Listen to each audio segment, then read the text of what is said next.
welcome to Mocan Susan YouTube channel. Kembali lagi aku akan menjawab pertanyaan-pertanyaan kalian yang sudah kalian tulis di kolom komentar YouTube aku. Dan ini banyak banget, dan aku akan bagi beberapa bagian supaya pertanyaan kalian bisa terjawab semuanya. Yang pertama dari Delvianus di Sulawesi Barat. Setelah dia nonton video saya, dia nanya, "Mbak, saat ini aku sering cepat capek, pandangan seakan tidak normal, seakan baru bangun dan sedikit berkunang-kunang, dan bahkan membawa saya ke dalam kecemasan. Dan saat itu juga detak jantung aku tidak beraturan, perasaan tidak enak, bahkan napas aku seakan sedikit sekali, bahkan membawa saya pusing." Jadi orang yang kurang olahraga, tidak banyak kegiatan, tapi mengeluh sering capek, itu biasanya banyak pikiran. Mikir apa? Mikir kenapa kok penyakitnya tidak sembuh-sembuh, sudah diobati ke berbagai macam pengobatan, tidak membawa hasil yang maksimal itu. Nah, kalau saran saya, jangan banyak pikiran supaya Anda cepat sembuh gitu.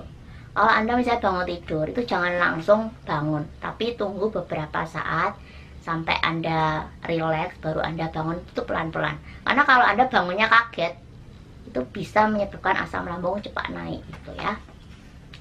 Dan dia bilang lagi, apa ini karena ketakutan saya pada penyakit? Dia tahu sebenarnya, tapi tidak menyadari. Banyak orang seperti ini ya, dia tahu kalau dia itu khawatir karena sakitnya, tapi nggak menyadari kalau kecemasan itu justru akan membuat seakan-akan penyakit itu lebih parah daripada yang sebenarnya. Lalu dia tanya lagi, yang tidak kalah penting, aku juga merasa ada sesuatu yang mengalir terasa dingin dari bawah sampai ke kepala. Apa ini juga ciri dari asam lambung? Sebenarnya itu adalah perasaan Anda sendiri ya, itu cuma rasa-rasanya. Kadang-kadang orang yang sakit GERD sampai kena psikosomatis itu perasaannya jadi sensitif, apa-apa dirasakan sampai sedetail mungkin. Jadi segala gejala yang simple menurut orang normal itu membuat mereka jadi kayak sesuatu yang menghebohkan gitu loh. Yang kedua dari Martanida, dia tanya, ciri-ciri penyakit GERD itu apa? Sebenarnya di Google itu udah banyak banget yang nulis tentang GERD ya. Ciri-cirinya apa, penyebabnya apa, bagaimana cara menyembuhkannya. Udah banyak yang nulis, jadi kalian bisa search aja. Dan di video ini saya akan jawab secara singkat aja ya. Yang pertama, nyeri di dada atau heartburn.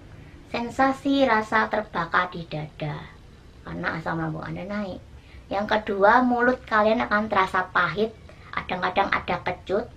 Biasanya kalau pahit itu cairan empedunya naik, kalau kecut berarti asam lambungnya yang naik ya.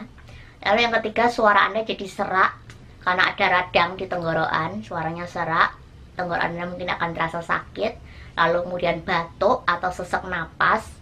Lalu Anda akan mungkin mual sepanjang hari, karena produksi asam lambung nggak berlebihan, kita jadi mual ya. Dan kadang-kadang perutnya perih kalau kita telat makan, nyeri di ulu hati. Lalu kemudian ada yang mengeluh perutnya kayak ngisep terus, lapar terus, produksi air liur Anda berlebihan, sering meludah, kalau istilah anak bayi itu gumoh ya, dan juga kesulitan menelan atau disfagia.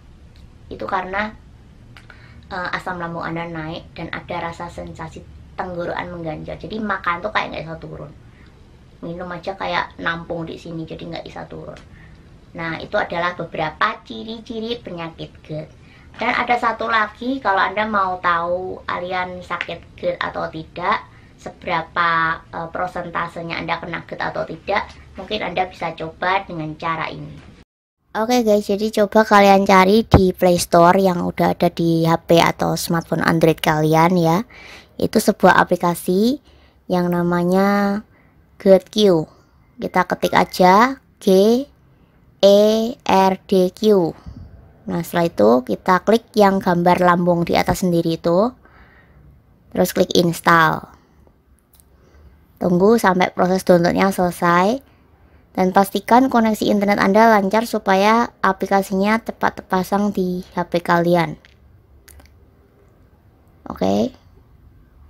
Nah, kita klik buka. Di situ ada kuesioner. Anda disuruh milih salah satu dari ketiga kotak itu. Apakah Anda seorang pasien, tenaga kesehatan, dokter umum atau spesialis, atau non pasien atau non dokter. Misalnya saya klik pasien karena saya seorang pasien. Oke, kita klik. Nah, itu ada nama, diisi nama kalian siapa. Misalnya nama saya Susan ya, kita isi namaku. Terus email atau nomor HP, gampang nomor HP aja 081 915 197 153. Terus dokter rujuknya dokter siapa, dokter yang nangani kalian, misalnya dokter Nobita, ngarang aja ya. Klik konfirmasi, lalu klik mulai. Nah disitu ada umur, dimasukin umur kalian berapa, misalnya umur saya 37, jenis kelamin perempuan, klik lanjutkan. Nah ini ada pertanyaan-pertanyaan yang harus diisi, sesuaikan dengan gejala kalian ya. Diklik aja yang kotak-kotak itu. Nah kalau sudah, kita klik lanjutkan. Oke. Nah disitu ada 2 pertanyaan lagi, silakan diklik, dipilih salah satu, kalkulasi. Nah di sini akan muncul hasilnya ya, jenis kelamin perempuan, umur 37, skor totalnya 13, jumlah skornya berapa, nah identifikasinya apa, disitu sudah ada semua. Dan sekali lagi, untuk memastikan apakah Anda sakit GERD atau tidak, ya untuk lebih akuratnya Anda harus kunjungi dokter Anda supaya bisa diperiksa lebih lanjut. Lalu kemudian ada beberapa pertanyaan lagi dari Devi Titi Caprilia. Mbak Susan, kena GERD kata dokternya penyebabnya H. pylori atau kenapa? Loh, ini nanya atau pelaporannya? Penyebab penyakit GERD, sebenarnya beberapa orang tuh beda-beda ya sebabnya. Kalau saya dulu kena GERD karena depresi sehingga mengakibatkan produksi asam lambung saya berlebihan. Jadi kalau makan itu mual terus gitu. Penyebab H. pylori juga bisa. Nah itu taunya gimana? Dari endoskopi ya. Biasanya kalau endoskopi itu dibiopsi. Nah pada saat kita dibiopsi itu akan kelihatan ada bakteri atau tidak di dalamnya gitu. Lalu dia tanya, apakah saat endoskopi lesnya ada yang terbuka? Sebenarnya gini, otot les itu, lower esophageal sphincter itu adalah katup yang menghubungkan antara lambung dengan kerongkongan ya. Katup ini akan membuka ketika ada makanan masuk dan menutup kembali ketika kita menelan makanan itu. Jadi nggak ada hubungannya sama endoskopi katup lesnya membuka menutup. Nah, endoskopi itu untuk melihat apakah ada luka di lambung, atau ada massa di lambung, atau ada kelainan di lambung, itu untuk endoskopi. Jadi kalau lesnya terbuka, lah orang usah endoskopi, lesnya kita makan ya terbuka toh Bu ya. Lalu Mbak Yuliningsih, Mbak mau pesan suplemen gimana? Buat kalian yang mau pesan suplemen, kalian chat ya, chat WA ini. Nanti Anda akan dibantu untuk mengisi data-data, baru Anda bisa order suplemen di sana. Nanti tentukan suplemennya jenisnya apa aja, sesuai dengan keluhan penyakit kalian. Oke? Lalu Mario Ismawan, Mbak kalau lauk yang boleh apa aja ya Mbak? Soalnya saya kadang-kadang masuk, kadang-kadang nggak masuk. Nah, yang masuk itu dicatetin, apa yang masuk, yang nggak masuk itu catetin juga. Jadi masing-masing orang tuh beda-beda ya. Dan sesuai dengan suasana hati, kayak misalnya kalian lagi stres ya, makanan apa aja kayak mual-mual terus gitu. Jadi yang penting tuh happy. Dan pastikan lambung Anda tidak luka. Kalau lambung Anda luka, mungkin Anda harus jaga makannya lebih lama daripada yang lainnya. Oke? Lalu dari Tiara Ain, Mbak, kenapa leher saya tercekik, tapi saat menelan tidak sakit, cuma ada rasa yang mengganjal? Itu karena asam lambung Anda naik, Mbak. Jadi sensasi aja, itu cuma perasaan aja, rasa tercekik itu ya, karena asam lambung Anda sudah naik sampai ke tenggorokan. Dari Putra Swak, baru-baru ini asam lambung saya kambuh gara-gara makan saya nggak dikontrol. Ini banyak banget yang kayak gini ya. Baru diobati beberapa waktu, udah merasa enakan, antem aja semua makanan yang dia belum bisa makan kemarin-kemarin. Jadi akibatnya apa? Kambuh lagi. Bahkan orang yang minum suplemen saya pun saya saranin ketika dia minum suplemen saya rutin 3 bulan, dia harus jaga makannya 6 bulan supaya sembuhnya itu maksimal gitu. Apalagi kalau luka lambung. Jadi itu ya itu tadi lebih lama daripada yang lain.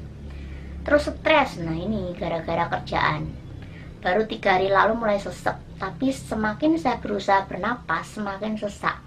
Dan sesaknya pas telat makan. Ini memang sudah wajar ya. Kalau kita telat makan atau kita cemas, kita stres, produksi asam lambung akan berlebihan sehingga mengakibatkan reflux asam lambung. Dan tengah malam kalau lagi lembur, ya pasti. Yang penting itu kondisikan pikiran Anda rileks, terus makan juga pelan-pelan, jangan terburu-buru. Biasanya kalau kita makan terburu-buru itu malah mengganggu proses pencernaan makanan ya. Oke. Lalu berikutnya dari Ahmad Vlog Lampung. Kenapa badan gemeteran dan badan rasanya nggak enak banget? Gemeteran itu biasanya telat makan ya. Ya pasti akan menimbulkan rasa nggak enak karena Anda kurang energi, nggak ada makanan masuk, jadi gemeteran, sensasinya kemana-mana. Dari Anissa Kori, Mbak Susan kalau lambungnya kena iritasi harus diobati dulu sama obat apa Mbak? Minta infonya Mbak, terima kasih. Kalau lambung iritasi, kalau saya sih saran saya ke suplemen ya, karena suplemen itu bisa meregenerasi sel-sel yang rusak. Oke.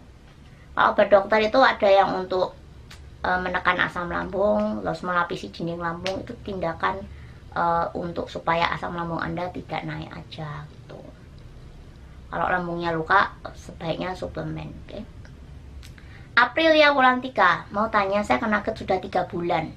Saya jarang nyeri ulu hati. Tidak selalu nyeri ulu hati ya. Kalau Anda tidak telat makan ya tidak nyeri. Tapi dada atas kadang-kadang terasa berat, sakit seperti ditusuk-tusuk. Tenggorokan gatal dan tuntut sumbat sudah 10 hari. Apakah itu juga ciri-ciri GERD? Nah, ciri-ciri GERD tadi udah aku bahas di sebelumnya ya. Sudah 3 bulan sudah minum obat, terakhir tanggal 6 obatnya habis, jadi ini nggak saya teruskan obatnya. Apakah Mbak Susan makan cuma sehari 3 kali? Banyak orang yang tidak meneruskan obat tuh karena takut ketergantungan. Sebenarnya kalau Anda diawasi dokter tuh nggak usah takut apapun ya. Kalau mau kalau takut ketergantungan mungkin Anda bisa coba suplemen. Tapi saya rasa ya namanya diawasi dokter nggak bakal ketergantungan. Apakah Mbak Susan makan cuma sehari 3 kali? Saya makan nasi 3 kali, tapi kalau ngemil ya sesuai sama lambung saya, mau laparnya jam berapa ya saya makan. Pokoknya jangan sampai lapar gitu loh.